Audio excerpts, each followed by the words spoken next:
Social media पर छाता के अधिवक्ता और छाता बार एसोसिएशन के सचिव हरिंद्र सारस्वत के विषय में अभद्र टिप्पणी की जा रही है।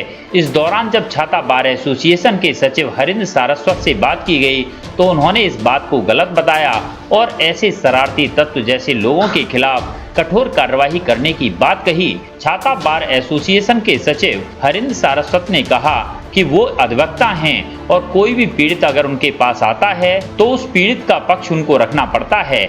ऐसा ही उन्होंने इस केस में किया। उन्होंने एक पीड़ित की न्यायालय में बात रखी जिस पर न्यायालय ने उनकी बात को स्वीकार किया और उस पीड़ित की जमीन पर स्टे दे दिया।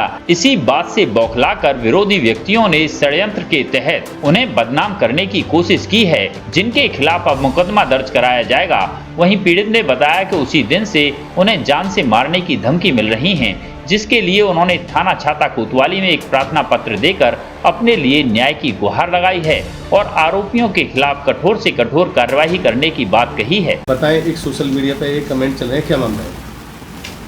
हाँ, मेरे संज्ञान में आया है। सोशल मीडिया पे कुछ मथुरा बार एसोसिएशन के ग्रुप में और छाता बार एसोसिएशन छाता के ग्रुप में कुछ मेरे बारे में कुछ अजीब तरह की टिप्पणियाँ किसी के द्वारा की गई हैं। उसके बारे में मैं जानकारी कर रहा हूँ कि क्या है। वैसे मसला ये है कि जो मूलचंद शर्मा हमारे यहाँ वकील साहब हैं, वो यहाँ रनवारी में उनकी रिश्तेदारी है। उनकी जो मिसेज हैं वो रनवारी की हैं।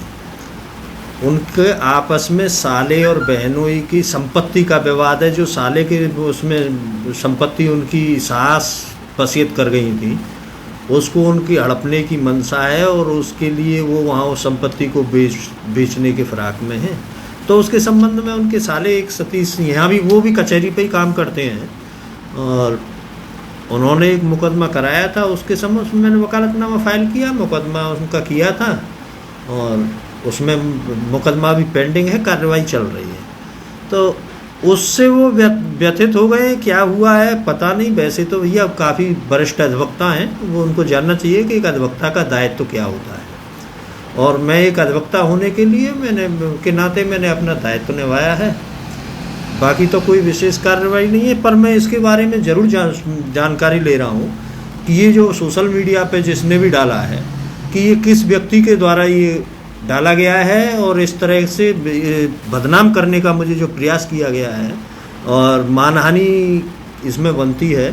तो मैं इसकी जानकारी कर रहा हूँ और उसके बाद उस आदमी के खिलाफ ज़रूर मैं लीगल एक्शन लूँगा और कानूनी कार्रवाई मैं करूँगा। इस मामले पे मैं बहुत ही सख्त कानूनी कार्रवाई करने के पक्ष में हूँ। डालना, आदमी की छवि को क्षति पहुँचाना, ये वैसे निश्चित रूप से ये भी मानिएगा ये किसी अच्छे व्यक्ति का काम नहीं है। निश्चित रूप से किसी वैसे ही रोड छाप व्यक्ति का काम है मेरी नज़र में। पर मैं उसका देख रहा हूँ कि किसने किया है ये और उसके खिलाफ वैधानिक कार्रवाई मैं करूँगा। ईस्वी का एक मुकदमा डाल दिया एसडीएम साहब के यहाँ। वहाँ एसडीएम साहब ने उनको खुर्द बुर्द बेचने से रोक दिया है, उनको वहाँ स्टे कर दिया है। उनको खतौनी में आदेश है।